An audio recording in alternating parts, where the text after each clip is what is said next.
হে আল্লাহ, আজকে একটা মাছ পাইলে সেই মাছ বেইছে আমার মায়ের ওষুধ কিনা দিমু। কিরা বলা কি করতে হা? মাছ মারতা হিরে এই জায়গায় তো কোনো মাছই নাই, তুই মাছ পাবি কেমবা? আর দেখতে হাত না এন্ডা সব জাল দিয়া গিরে। আল্লাহ যদি রিজিকে রাহে মাছ এম পাই পামু। কিরা বলা কি করুস? দোস্ত মাছ মারতা হিরে এত কষ্ট করে মাছ মারার কি দরকার? আমি একটা বুদ্ধি দিই। কি বুদ্ধি? তুই জানে জাল পাতাছিস না, ওই জাল থেকে আমরা যদি মাছ চুরি করি নে। না দোস্ত, আমি মাছ চুরি করুম না, আমার ভিতর আল্লাহর ভয় আছে।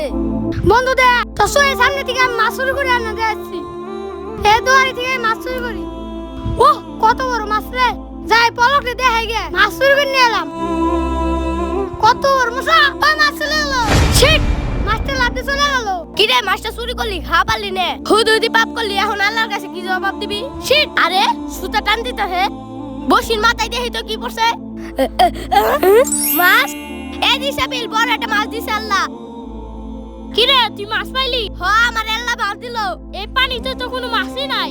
এবার আমি বুঝলাম মাছ চুরি করে যাইতে আল্লাহর কাছে এনে ভালো। আলহামদুলিল্লাহ। বন্ধুরা, আল্লাহ আমাকে মাছ দিল। তুমি চ্যানেলটা সাবস্ক্রাইব করে দাও।